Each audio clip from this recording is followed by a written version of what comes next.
magic of words, so get cozy.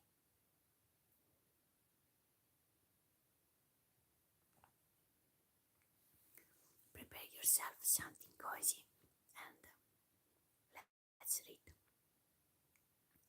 The Magic of the Wizard.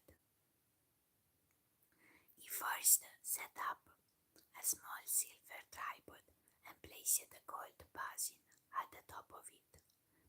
Into this basin he put two powders, a pink one and a sky blue one, and poured over them a yellow liquid from a crystal vial. Then he mumbled some magic words, and the powders began to sizzle and burn, and send out a cloud of violet smoke that floated across the river and completely enveloped both Trot and Captain Bill, as well as the toadstools on which they sat, and even the magic plant in the gold flower pot. Then, after the smoke had disappeared into air, the wizard called out to the prisoners. Are you free? Oh, wait. Let's change.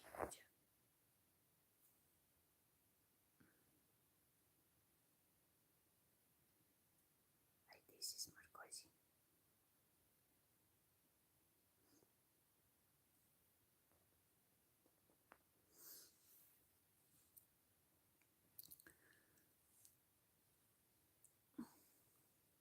Are you free?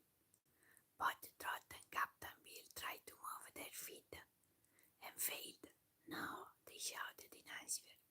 The wizard rubbed his bald head thoughtfully and then took some other magic tools from the bag. First, he placed a little black ball in a silver pistol and shot it toward the magic isle.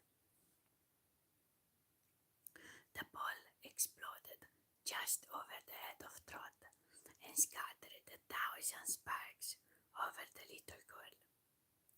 Oh, said the wizard, I guess that will set her free. But Trot's feet were still rooted in the ground of the magic isle, and the disappointed wizard had to try something else. For almost an hour, he worked hard, using almost every magic tool in his black bag, and still Captain Bill and Trot were not rescued. Dear me, explained Dorothy, I'm afraid we'll have to go to Glinda after all. That made the little wizard blush, for it shamed him to think that his magic was not equal to that of the magic isle. I won't give up yet, Dorothy, he said, for I know a lot of wizardry that I haven't yet tried. I don't know what magician enchanted this little island, or what his powers were, but I do know that I can break any enchantment known to the ordinary witches and magicians that used to inhabit the land of Oz. It's like unblocking a door. All you need is to find the right key.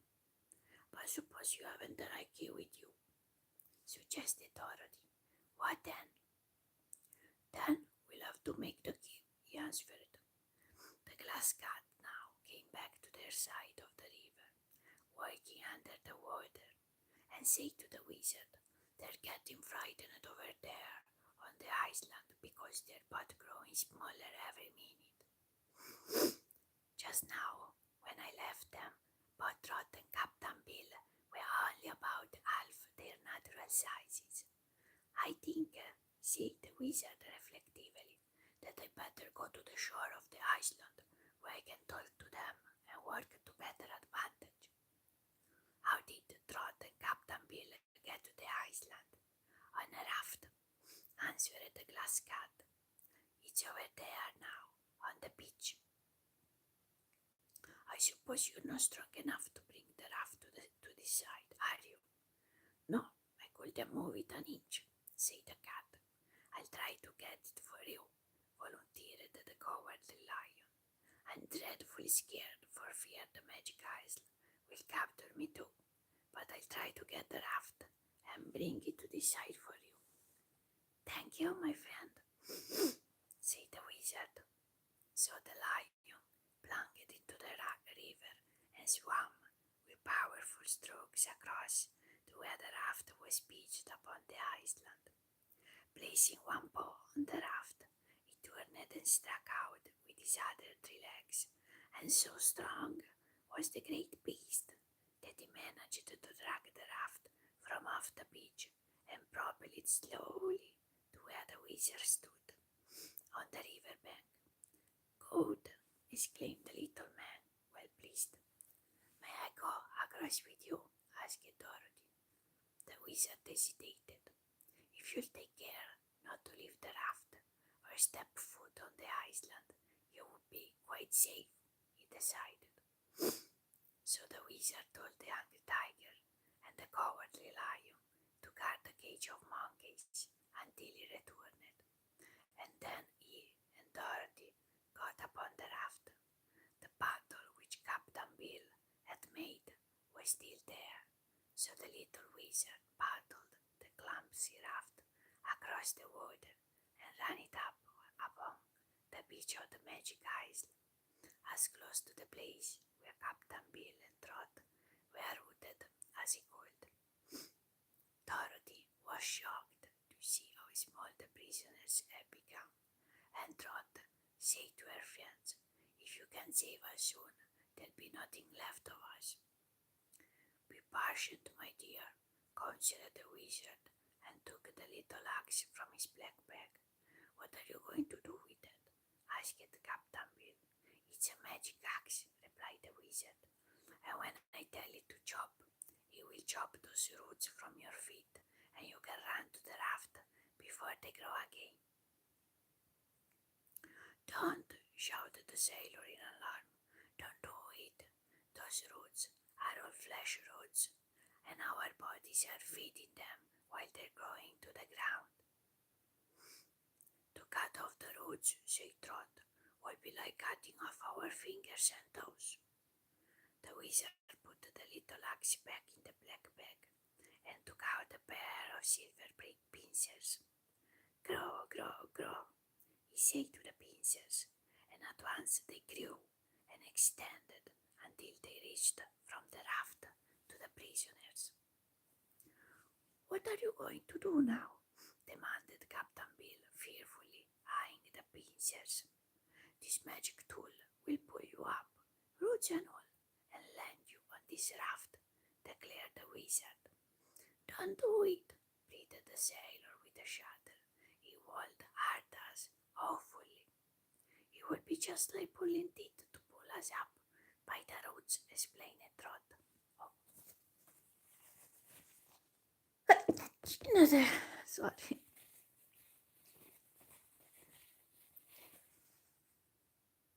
I guess I have another. No.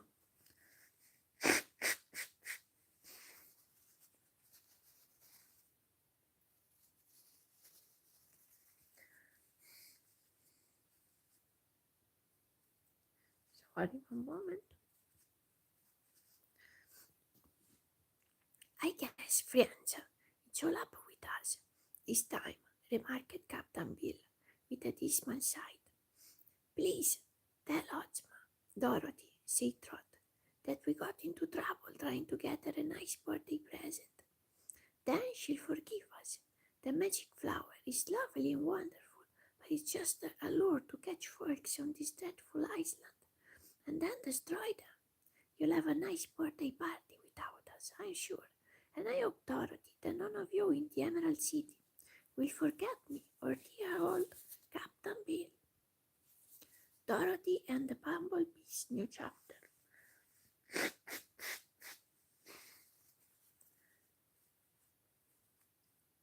You see, I take it in a really relaxed way, and that should be your mood too.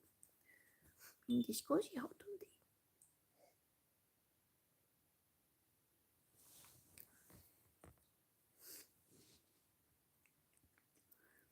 So, Dorothy and the Bumblebees.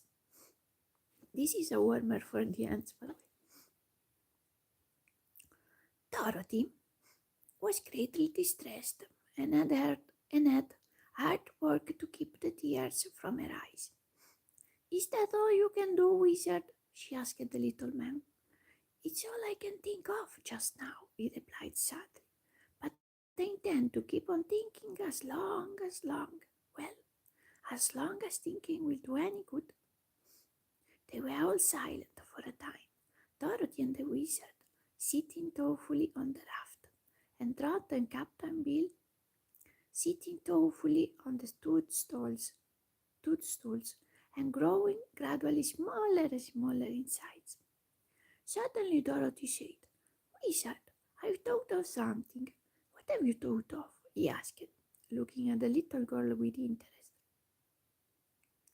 Can you remember the magic word that transforms people? She asked. Of course, said he. Then you can transform Trot and Captain Bill into birds or bumblebees, and they can fly away to the other shore. When they're there, you can transform them into their regular shapes again. Can you do that, Wizard? Asked Captain Bill eagerly. I think so. Roost and all? Inquired Trot.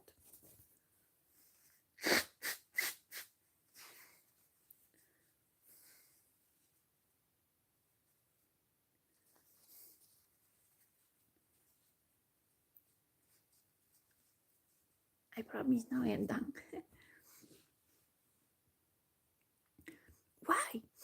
The roots are now a part of you, and if you were transformed to a bumblebee, the whole of you will be transformed, of course, and you'll be free of the Ashful Island. All right, do it, cried the sailor man.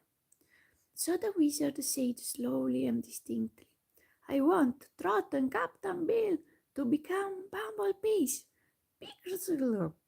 Fortunately, he pronounced the magic word in the right way, and instantly Trot and Captain Bill vanished from view, and up from the places where they had been flew two bumblebees. Hooray! Shouted Dorothy in delight. They're saved. I guess they are, agreed the wizard, equally delighted. The bees hovered over the raft an instant, and then flew across the river to where the lion and the tiger waited. The wizard picked up the paddle and paddled the raft across as fast as he could. When he reached the river bank, both Dorothy and the wizard leaped ashore, and the little man asked excitedly, Where are the bees? The bees? Inquired the lion, who was half asleep and did not know what had happened on the magic island. Yes, there were two of them. Two bees? Said the hungry tiger, yawning. Why, I ate one of them, and the cowardly lion ate the other. Goodness gracious, cried Dorothy, horrified. It was little enough for our lunch, remarked the tiger. But the bees were the only things we could find. How dreadful, wailed Dorothy, wringing her hands in despair. You've eaten Trot and Captain Bill. But just then she heard the buzzing overhead, and two bees alighted on her shoulder. This is cute. Here we are, said the small voice in her ear. I'm Trot, Dorothy. And I'm Captain Bill, said the other bee. Dorothy almost fainted with relief, and the wizard, who was close by and had heard the tiny voices, gave a laugh and said, You are not the only two bees in the forest, it seems, but I advise you to keep away from the lion and the tiger until you regain your proper forms. Do it now, wizard, advised Dorothy. They're so small that you never can tell what might happen to them. So the wizard gave the command and pronounced the magic word, and in an instant Trot and Captain Bill stood beside them as natural as before they had met their fearful adventure. For they were no longer small in size, because the wizard had transformed them from bumblebees into shapes and sizes that nature had formerly given them. The ugly roots on their feet had disappeared with the transformation. While Dorothy was hugging Trot, and Trot was softly crying because she was so happy. The wizard shook hands with Captain Bill and congratulated him on his escape. The old sailorman was so pleased that he also shook the lion's paw and took off his hat and bowed politely to the cage of monkeys. Then Captain Bill did a curious thing. He went to a big tree and taking out his knife, cut away a big, broad piece of thick bark. Then he sat down on the ground and after taking a roll of stout cord from his pocket, which seemed to be full of all sorts of things, he proceeded to bind the flat piece of bark to the bottom of his good foot, over the leather sole.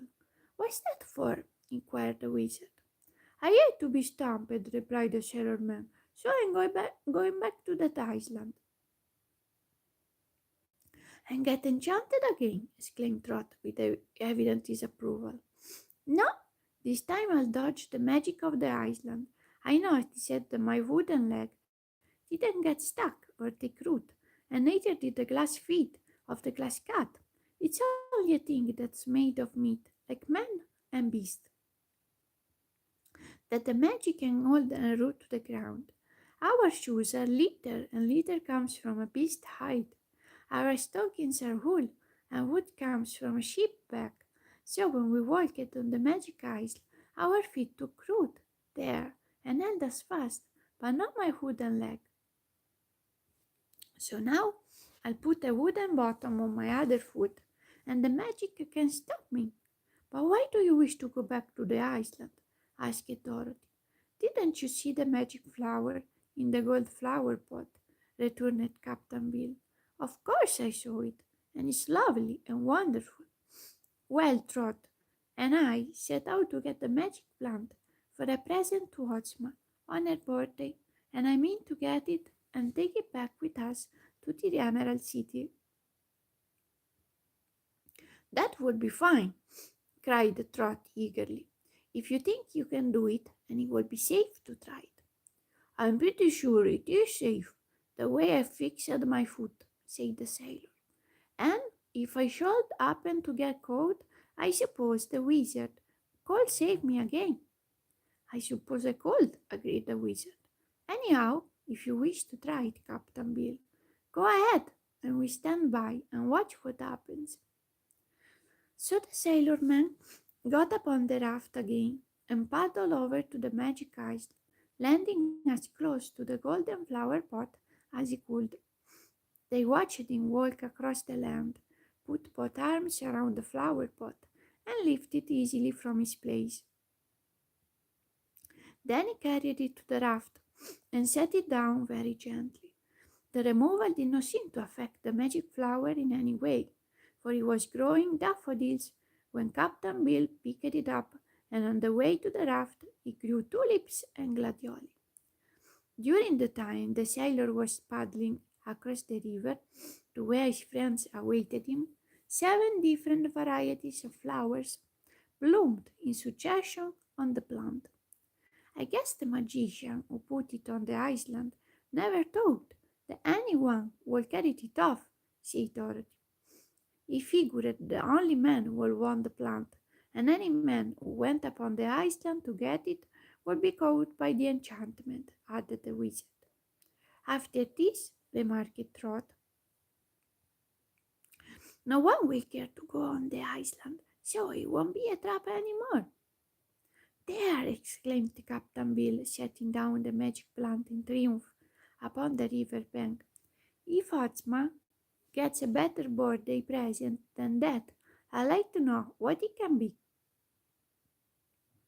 "It will surprise her, all right," declared Dorothy, standing in awed wonder before the gorgeous blossoms and watching them change from yellow roses to violet. "It surprise everybody in the Emerald City," Trot asserted in glee, "and it'll be Ozma's present from Captain Bill and me." "I think I ought to have a little credit," objected the glass cat. "I discovered the thing and led you to it, and brought the wizard here to save you when you got caught." "That's true," admitted Trot, "and I'll tell Ozma the whole story, so she'll know how good you've been." Next chapter, the monkeys have trouble.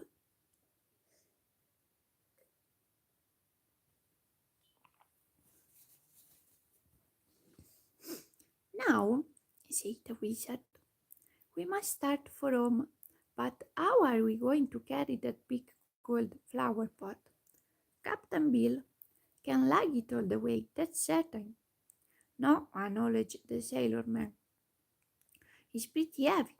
I could carry it for a little while, but I'd have to stop to rest every few minutes. Couldn't we put it on your back?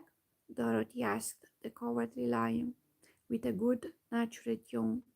I don't object to carrying it if you can fasten it on, answered the lion.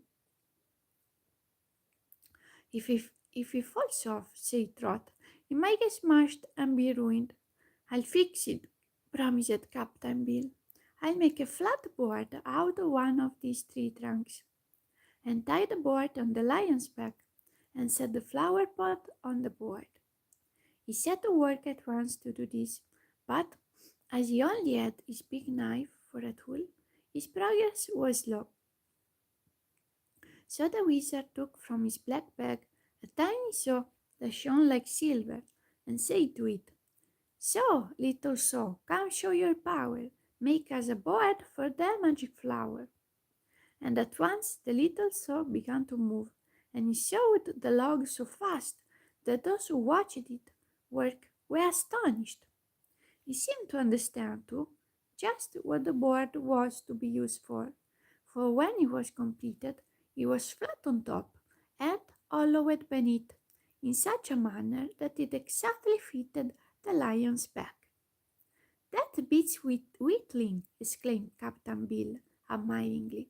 You don't happen to have two of them saws, do you, wizard? No, replied the wizard, wiping the magic saw carefully with his silk handkerchief and putting it back in the black bag. It's the only saw of its kind in this world, and if there were more like it, it wouldn't be so wonderful. They now tied the board on the lion's back, flat side up, and Captain Bill carefully placed the magic flower on the board. For fear of accidents, he said, I walked beside the lion and hold onto the flower pot. Trot and Dorothy could both ride on the back of the angry tiger, and between them they carried the cage of monkeys. But this arrangement left the wizard as well as the sailor to make the journey on foot, and so the procession moved slowly, and the glass cat grumbled because it would take so long to get to the Emerald City. The cat was short-tempered and grumpy at first, but before they had journeyed far, the crystal creature had discovered a fine amusement. The long tails of the monkeys were constantly sticking through the bars of their cage, and when they did, the glass cat would slyly seize the tails in her paws and pull them. That made the monkeys scream, and the screams pleased the glass cat immensely. Addio. Trot and Dorothy tried to stop this naughty amusement, but when they were not looking, the cat would pull the tails again. And the creature was so sly and quick that the monkeys could seldom escape. They scolded the cat angrily and shook the bars of their cage, but they could not get out, and the cat only laughed at them.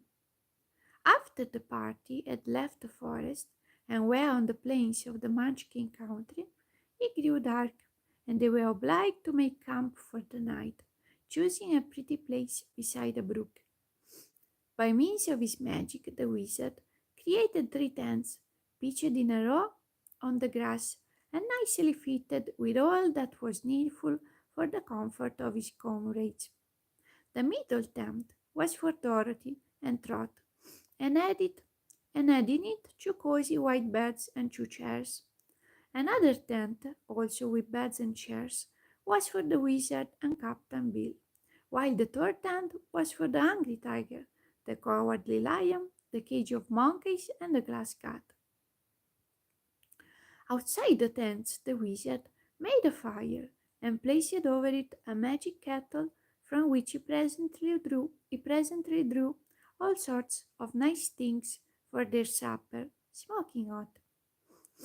After they had eaten and talked together for a while under the twinkling stars, they all went to bed and the people were soon asleep. The lion and the tiger had almost fallen asleep too, when they were aroused by the screams of the monkeys, for the glass cat was pulling their tails again. Annoyed by the uproar, the angry tiger cried, "Stop that racket!" And getting sight of the glass cat, he raised his big paw and struck at the creature. The cat was quick enough to dodge the blow, but the claws of the angry tiger scraped the monkey's cage and bent two of the bars. Then the tiger lay down again to sleep, but the monkey soon discovered that the bending of the bars would allow them to squeeze through. They did not leave the cage, however, but, after whispering together, they let their tails stick out and all remained quiet. Presently, the glass cat stole near the cage again and gave a yank to one of the tails. Instantly, the monkeys leaped through the bars one after another, and although they were so small, the entire dozen of them surrounded the glass cat and clung to her claws and tail and ears and made her a prisoner. Then they forced her out of the tent and down to the banks of the stream. The monkeys had noticed that these banks were covered with thick, slimy mud of a dark blue color, and when they had taken the cat to the stream, they smeared this mud all over the glass body of the cat, filling the creature's ears and eyes with it, so that she could neither see nor hear. She was no longer transparent, and so thick was the mud upon her that no one could see her pink brains or her ruby heart. In this condition, they led the pussy back to the tent and then got inside their cage again. By morning, the mud had dried hard on the glass cat, and it was a dull blue color through. Dorothy and Trot were horrified, but the wizard shook his head and said he served the glass cat right for teasing the monkeys. Captain Bill, with his strong hands, soon bent the golden wires of the monkey's cage into the proper position, and then he asked the wizard if he should wash the glass cat in the water of the brook. "Not just yet," answered the wizard. "The cat deserves to be punished, so I think I'll leave that blue mud, which is as bad as paint, upon her body until she gets to the Emerald City."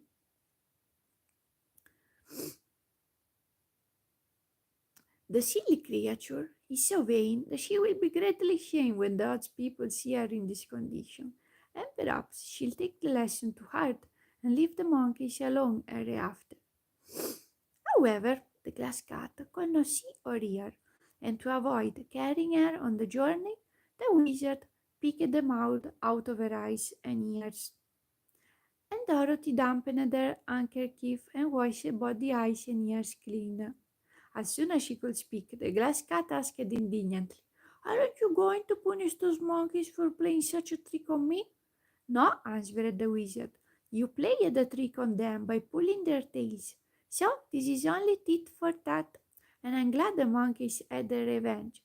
He wouldn't allow the glass cat to go near the water to wash herself, but made her follow them when they resumed their journey toward the Emerald City.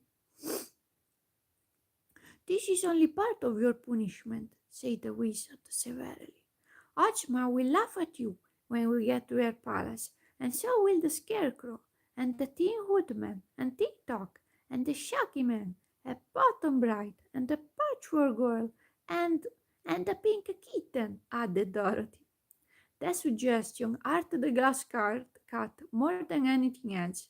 The Pink Kitten always quarreled with the glass cat and insisted the flesh was superior to glass, while the glass cat would jeer at the Pink Kitten because it had no pink brains. But the pink brains were all daubed with blue mud just now, and if the Pink Kitten should see the glass cat, In such a condition, it will be dreadfully humiliating.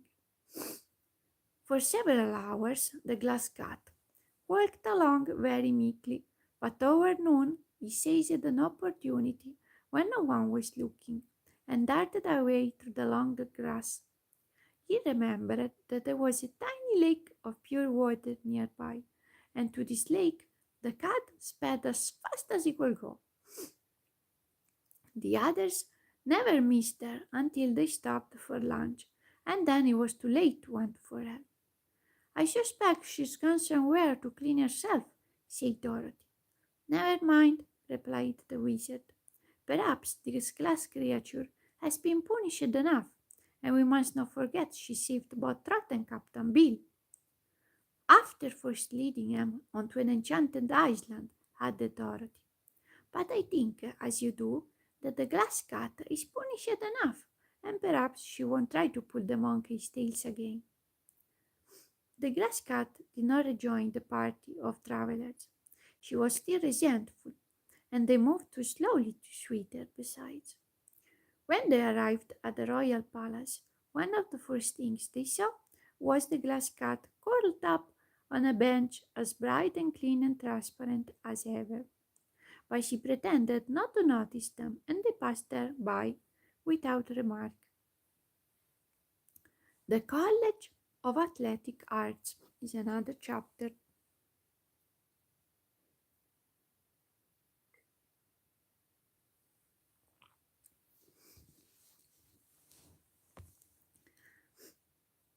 Dorothy and her friends arrived at the royal palace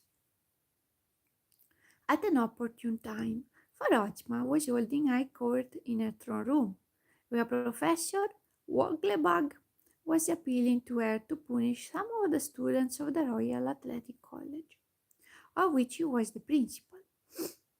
This college is located in the Munchkin Country, but not far from the Emerald City. To enable the students to devote their entire time to athletic exercises, such as boating, football, and the like, Professor Wogglebug had invented an assortment of tablets of learning. One of these tablets, eaten by a scholar after breakfast, will instantly enable him to understand arithmetic or algebra, or any other branch of mathematics. Another tablet, eaten after lunch, gave a student a complete knowledge of geography. Another tablet made it possible for the eater to spell the most difficult words, and still another enabled him to write a beautiful hand. There were tablets for history, mechanics, on cooking, and agriculture, and it mattered not whether a boy or a girl was stupid or bright, for the tablets taught them everything in the twinkling of an eye. This method, which is patented in the Land of Oz by Professor Wogglebug, saves paper and books as well as the tedious hours devoted to study in some of our less favorite schools. And it also allows the student to devote all their time to racing, baseball, tennis, and other manly and womanly sports, which are greatly interfered with by studying those temples of learning where tablets of learning are unknown. But it so happened that Professor Wogglebug, who had invented so much that he had acquired the habit, carelessly invented a square meal tablet, which was no bigger than your little fingernail, but contained, in condensed form, the equal of a bowl of soup, a portion of fried fish, a roast, a salad, and a dessert, all of which gave the same nourishment as a square meal. The professor was so proud of these square meals tablets that he began to feed them to the students at his college instead of other food. But the boys and girls objected because they wanted food that they could enjoy the taste of. It was no fun at all to swallow a tablet with a glass of water and call it a dinner, so they refused to eat the square meal tablets. Professor Wogglebug insisted, and the result was that the senior class seized the learned professor one day and threw him to the river, clothes and all. Everyone knows that a Wogglebug cannot swim, and so the inventor of the wonderful square meal tablets lay helpless on the bottom of the river for 3 days before a fisherman cocked one of his legs on a fish hook and dragged him out upon the bank. The learned professor was naturally indignant at such treatment, and so he brought the entire senior class to the Emerald City and appealed to Ozma of Oz to punish them for their rebellion. I do not suppose the girl ruler was very severe with the rebellious boys and girls, because she had herself refused to eat the square meals tablets in place of food. But while she was listening to the interesting case in her throne room, Captain Bill managed to carry the golden flower pot containing the magic flower up to Trot's room without it being seen by anyone except Jellia Jump, Ozma's chief maid of honor, and Jellia's promised not to tell. Also, the wizard was able to carry the cage of monkeys up to one of the top towers of the palace, where he had a room of his own, to which no one came unless invited. So Trot and Dorothy and Captain Bill and the wizard were all delighted at the successful end of their adventure. The cowardly lion and the hungry tiger went to the marble stables behind the royal palace, where they lived while at home, and they too kept the secret, even refusing to tell the wooden sawhorse and Hank the mule and the yellow hen and the pink kitten where they had been. Trot watered the magic flower every day and allowed no one in her room to see the beautiful blossoms except her friends Betsy Bobbin and Dorothy. The wonderful plant did not seem to lose any of its magic by being removed from its island, and Trot was sure that Ozma would prize it as one of her most delightful treasures.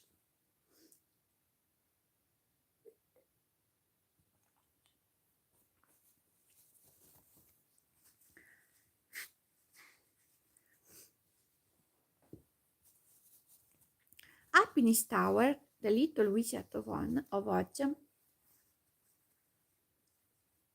began sorry, training his 12 tiny monkeys, and the little creatures were so intelligent that they learned every trick the wizard tried to teach them. The wizard treated them with great kindness and gentleness and gave them the food the monkeys loved best. So they promised to do their best on the great occasion of Ozma's birthday. And now we are at it, Ozma's birthday party.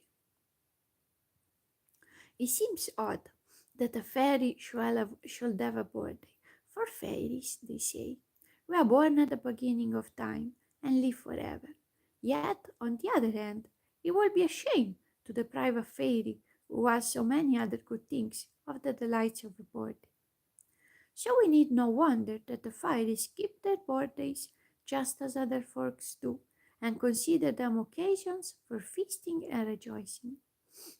Ozma, the beautiful girl ruler of the fairyland of Oz, was a real fairy, and so sweet and gentle in caring for her people that she was greatly beloved by them all. She lived in the most magnificent palace in the most magnificent city in the world, but that did not prevent her from being the friend of the most humble person in her dominions. She would mount her wooden horse and ride out to a farmhouse and sit in the kitchen to talk with the good wife of the farmer while she did her family baking. Or she would play with the children and give them rides on her famous wooden steed. Or she would stop in a forest to speak to a charcoal burner and ask if he was happy or desired anything to make him more content. Or she will teach young girls how to sew and plan pretty dresses, or enter the shops where the jewelers and craftsmen were busy, and watch them at their work, giving to each and all a cheering word or sunny smile. And then Ozma will sit in her jeweled throne with her chosen courtiers all about her and listen patiently to any complaint brought to her by her subjects, striving to accord equal justice to all. Knowing she was fair in her decisions, the Odds people never murmured at her judgments, but agreed. If Ozma decided against them, she was right and they wrong. When Dorothy and Trot and Betsy Bobbin and Ozma were together, one would think they were all about of an age, and the fairy ruler no older and no more grown up than the other three. She would laugh and romp with them in regular girlish fashion, yet there was an air of quiet dignity about Ozma, even in her merriest moods, that in a manner distinguished her from the others. The three girls loved her devotedly, but they were never able to quite forget that Ozma was the royal ruler of the wonderful Fairyland of Oz, and by birth belonged to a powerful race. Ozma's palace stood in the center of a delightful and extensive garden, where splendid trees and flowering shrubs and statuary and fountains abounded.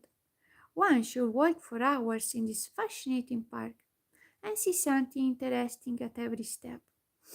In one place was an aquarium where strange and beautiful fish swam. At another spot, all the birds of the air gathered daily to a great feast which Ozma's servants provided for them, and were so fearless of harm that the world alight upon one's shoulders and eat from one's hand. There was also the fountain of the water of oblivion, but it was dangerous to drink of this water because it made one forget everything he had ever before known,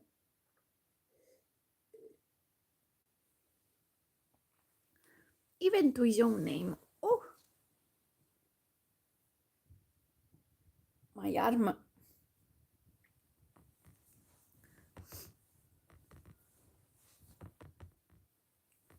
Even to his own name. And therefore, Ozma had placed a sign of warning upon the fountain. But there were also fountains that were delightfully perfumed, and fountains of delicious nectar, cool and richly flavored, where all were welcome to refresh themselves. Around the palace grounds was a great wall, thickly encrusted with glittering emeralds, but the gates stood open, and no one was forbidden entrance. On holidays, the people of the Emerald City often took their children to see the wonders of Ozma's gardens, and even entered the royal palace if they felt so inclined, for they knew that they and their ruler were friends, and that Ozma delighted to give them pleasure. When all this is considered, you will not be surprised that the people through the land of Oz, as well as Ozma's most intimate friends and her royal courtiers, were eager to celebrate her birthday and made preparations for the festival weeks in advance.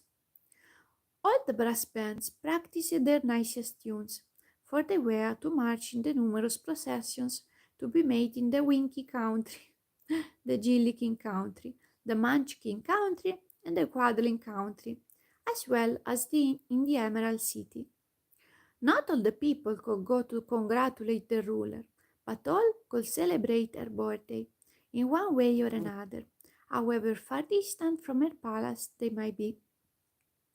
Every home and building through the land of Oz was to be decorated with banners and bunting, and there were to be games and plays and a general good time for everyone. It was Ozma's custom on her birthday to give a grand feast at the palace, to which all her closest friends were invited. It was a queerly assorted company indeed, for there are more quaint and unusual characters in Oz than in all the rest of the world, and Ozma was more interested in unusual people than in ordinary ones, just as you and I are. On this special birthday of the lovely girl ruler, a long table was set in the royal banquet hall of the palace, at which were placed cards for the invited guests, and at one end of the great room was a smaller table, not so high, for Ozma's animal friends, one she never forgot, and at the other end was a big table where all of the birthday gifts were to be arranged. When the guests arrived, they placed their gift on this table and then found their places at the banquet table. And after the guests were all placed, the animals entered in a solemn procession and were placed at their table by Jellia Jam. Then, while an orchestra hidden by a bank of roses and ferns played the march composed for the occasion, the royal Ozma entered the banquet hall, attended by her maids of honor, and took her seat at the head of the table. She was greeted by a cheer from all the assembled company. The animals adding their roars and growls and barks and mewing and crackling to swell the glad tumult, and then all seated themselves at their tables.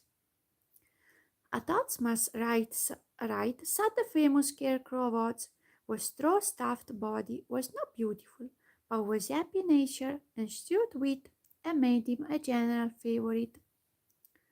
On the left of the ruler was placed the Tin Woodman, whose metal body had been brightly polished for this event. The Tin Woodman was the emperor of the Winkie country and one of the most important persons in Oz. Next to the Scarecrow, Dorothy was seated, and next to her was Tick-Tock, the Clockwork Man, who had been wound up as tightly as his clockwork would permit, so he wouldn't interrupt the festivities by running down. Then came Aunt Em and Uncle Henry, Dorothy's own relations, two kindly old people who had a cozy home in the Emerald City and were very happy and contented there. Then Betsy Bobbin was seated, and next to her the droll and delightful Shaggy Man, who was a favorite wherever he went. On the other side of the table, opposite the Tin Woodman, was placed Trot, and next to her Captain Bill. Then was seated Button Bright and Ojo the Lucky, and Dr. Pipt and his good wife Margalotte, and the astonishing Frogman, who had come from the Hip country to be present at Ozma's birthday feast. At the foot of the table, facing Ozma, was seated the queenly Glinda, the good sorceress of Oz, for this was really the place of honor next to the head of the table, where Ozma herself sat. On Glinda's right was the little Wizard of Oz, who owed to Glinda all of the magical arts he knew. Then came Ginger, a pretty girl farmer of whom Ozma and Dorothy were quite fond. Their adjoining seat was occupied by the Tin Soldier, and next to him was Professor Wogglebug, TE of the Royal Athletic College. On Glinda's left was placed the jolly Patchwork Girl, who was a little afraid of the sorceress, and so was likely to behave herself pretty well. The Shaggy Man's brother was beside the Patchwork Girl, and then came that interesting personage, Jack Pumpkinhead, who had grown a splendid big pumpkin for a new head to be worn on Ozma's birthday, and had carved a face on it that was even jollier in expression than the one he had last worn. New heads were not unusual with Jack, for the pumpkins did not keep long, and when the seeds which served him as brains began to get soft and mushy, he realized that his head would soon spoil, and so he procured a new one from his great field of pumpkins, grown by him, so that he need never lack a head. You will have noticed that the company at Ozma's banquet table was somewhat mixed, but everyone invited was a tried and trusted friend of the girl ruler, and their presence made her quite happy. No sooner had Ozma seated herself with her back to the birthday table than she noticed that all present were eyeing with curiosity and pleasure something behind her, for the gorgeous magic flower was blooming gloriously, and the mammoth blossoms that quickly succeeded one another on the plant were beautiful to view and filled the entire room with a delicate fragrance. Ozma wanted to look too, to see what all were staring at, but she controlled her curiosity because it was not proper that she should yet view her birthday gifts.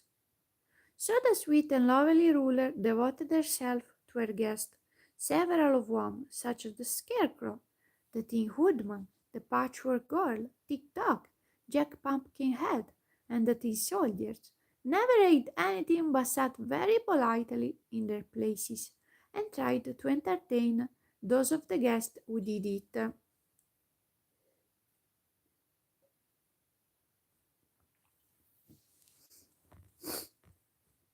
And I should put the pumpkin more. And at the animal table, there was another interesting group consisting of the cowardly lion, the angry tiger, Toto, Dorothy's little shaggy black dog, Hank the mule, the pink kitten, the wooden sawhorse, the yellow hen, and the glass cat. All of these had good appetites except the sawhorse and the glass cat, and each was given a plentiful supply of the food he liked best. Finally, when the banquet was nearly over and the ice cream was to be served, four servants entered bearing a huge cake, all frosted and decorated with candy flowers. Around the edge of the cake was a row of lighted candles, and in the center were raised candy letters that spelled the words Ozma's birthday cake from Dorothy and the Wizard. Oh, how beautiful! Cried Ozma, greatly delighted, and Dorothy said eagerly, now you must cut the cake, Ozma, and each of us will eat a piece with our ice cream. Jellia Jump brought a large golden knife with a jeweled handle, and Ozma stood up in her place and attempted to cut the cake. But as soon as the frosting in the center broke under the pressure of the knife, there leaped from the cake a tiny monkey 3 inches high, and he was followed by another and another until 12, they exclaimed in a chorus. And then they began a dance, so droll and amusing that all the company roared with laughter, and even Ozma joined in the merriment. But after the dance, the monkeys performed some wonderful acrobatic feats, and then they ran to the hall of the cake and took out some band instruments of burnished gold, cornets, horns, drums, and the like, and forming into a procession, the monkeys marched up and down the table, playing a jolly tune with the ease of skilled musicians. Dorothy was delighted with the success of her surprise cake, and after the monkeys had finished their performance, the banquet came to an end. Now was the time for Ozma to see her other presents. So Glinda the Good rose, and taking the girl ruler by her hand, led her to the table where all her gifts were placed in magnificent array.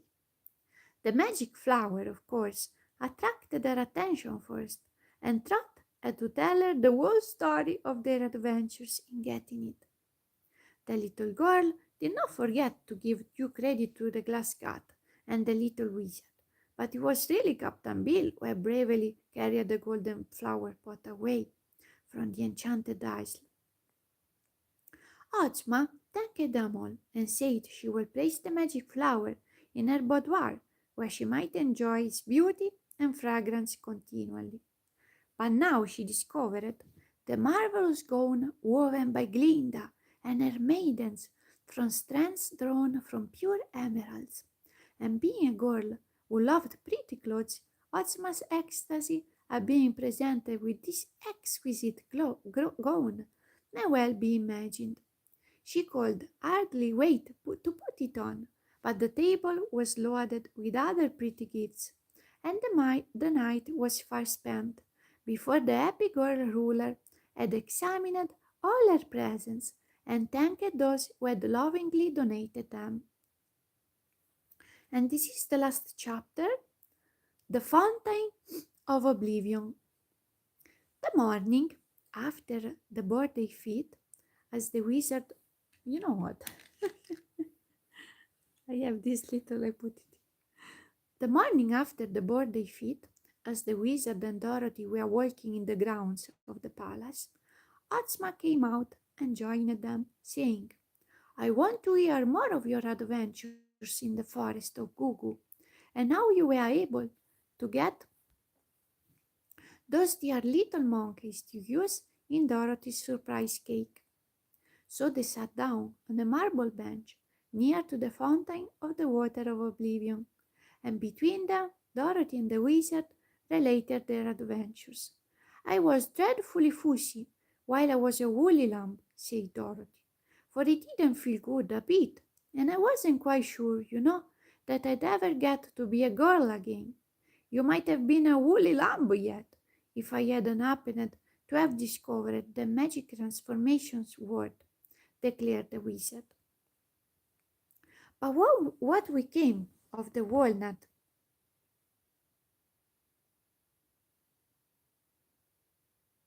And the hickory nut into which you transformed?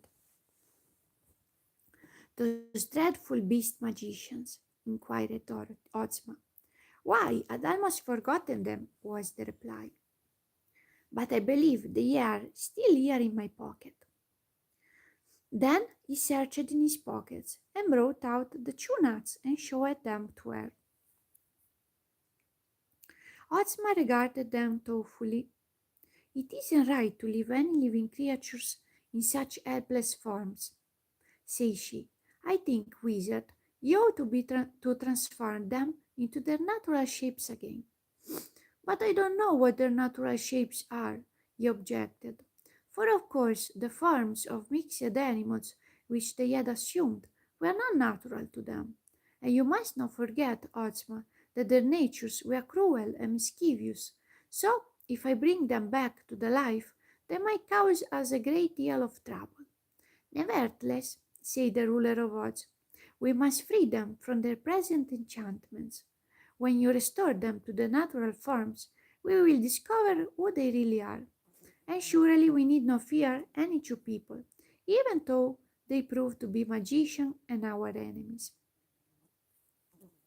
I am not so sure of that, protested the wizard, with a shake of his bald head.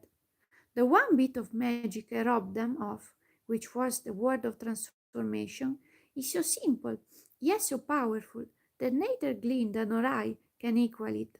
It isn't all in the word, it's the way the word is pronounced. So, if the two strange magicians have other magic of the same sort, they might prove very dangerous to us if we liberated them. I have an idea, exclaimed Dorothy.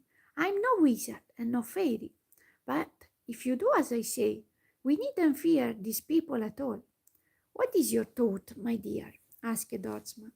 Well, replied the girl, here is this fountain of the water of oblivion, and that's what put the notion into my head.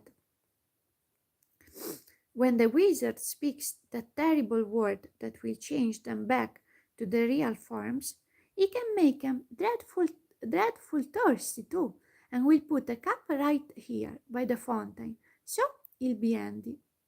Then they'll drink the water and forget all the magic they ever knew, and everything else too. That's not a bad idea, said the wizard, looking at Dorothy approvingly. It's a very good idea, declared Ozma. Run for a cup, Dorothy. So Dorothy ran to get a cup, and while she was gone, the wizard said, I don't know whether the real forms of this magician are those of man or beast. If they're beast, they will not drink from a cup, but might attack us at once and drink afterward. So it might be safer for us to have the cowardly lion and the hungry tiger here to protect us if necessary.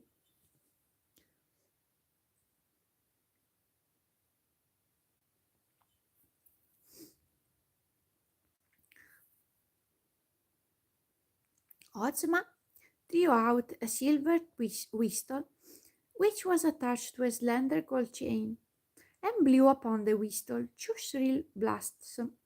The sound, though not harsh, was very penetrating, and as soon as it reached the ears of the cowardly lion and the angry tiger, the 2 huge beasts quickly came bounding toward them.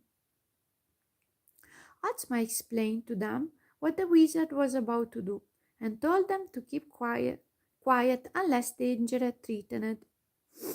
So the 2 powerful guardians of the ruler of Oz crouched beside the fountains and waited. Dorothy returned and set the cup on the edge of the fountain. Then the wizard placed the hickory nut beside the fountain and said in a solemn voice, I want you to resume your natural form and to be very thirsty. Pirkles! In an instant they appeared to the place of the hickory nut, the form of Kikiaru, the Yup boy. He seemed bewildered at first, as if trying to remember what had happened to him and why he was in this strange place. But he was facing the fountain, and the bubbling water reminded him that he was thirsty. Without noticing Ozma, the wizard, and Dorothy, who were behind him, he picked up the cup, filled it with the water of oblivion, and drank it to the last drop. He was now no longer thirsty, but he felt more bewildered than ever, for now he could remember nothing at all, not even his name or where he came from.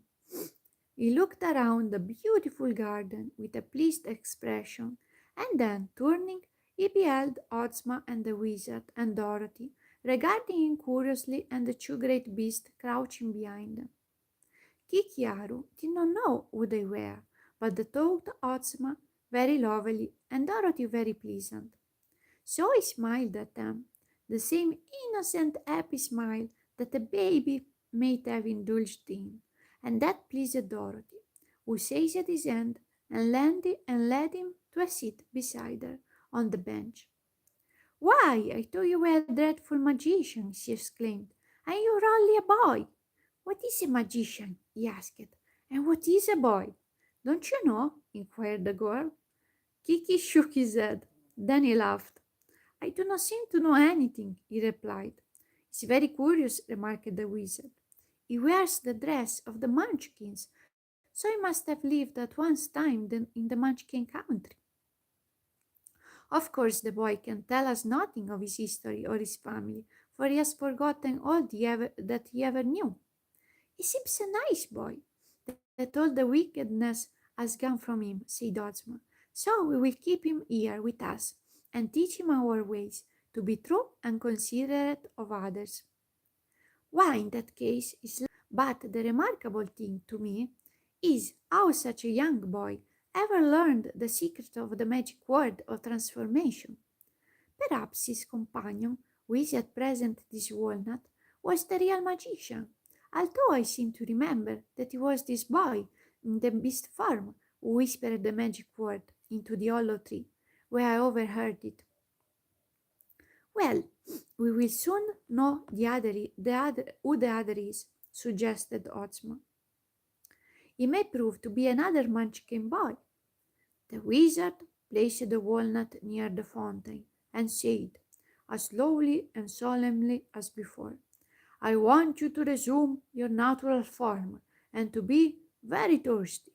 Birgzrl.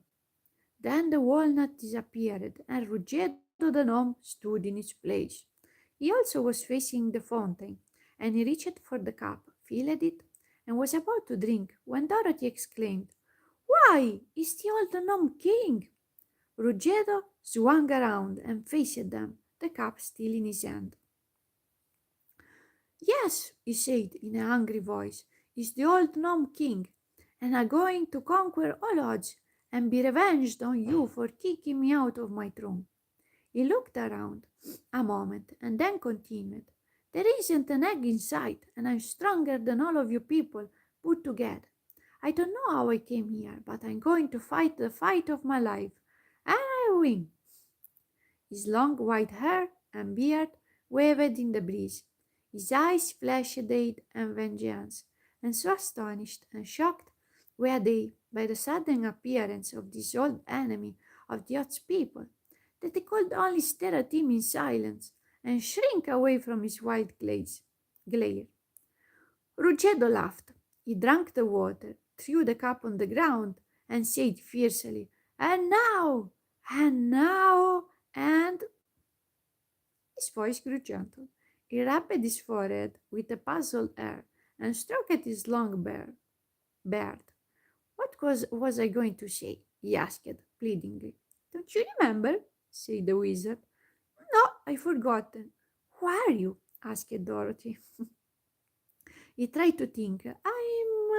I'm sure I don't know," he stammered. "Don't you know who we are, Aether?" questioned the girl. "I haven't the slightest idea," said the gnome.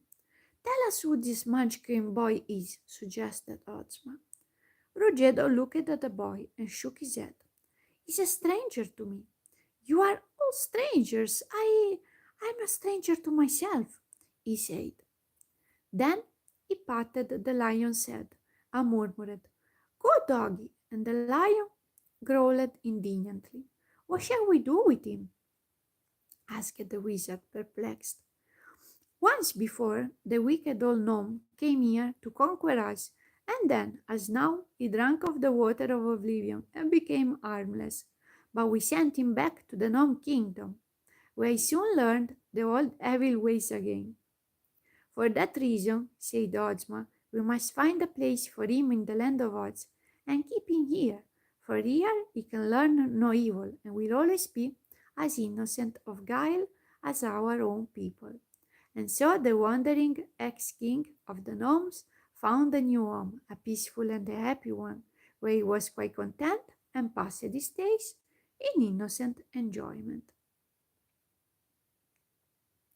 We finished. The next story will be Glinda of Oz. So the first time I will read this, and the funny thing is that he has exactly the same number of pages of this that was the Magic of Oz, 152. I will just read what he will talk about, in which are related the exciting experiences of Princess Ozma of Oz and Dorothy in their hazardous journey to the home of the Flatheads and to the magic isle of the Skizzers, and how they were rescued from their peril by the sorcery of Glinda the Good. So the next time we will read this. Bye. Have a good night if it's night. Sweet dreams.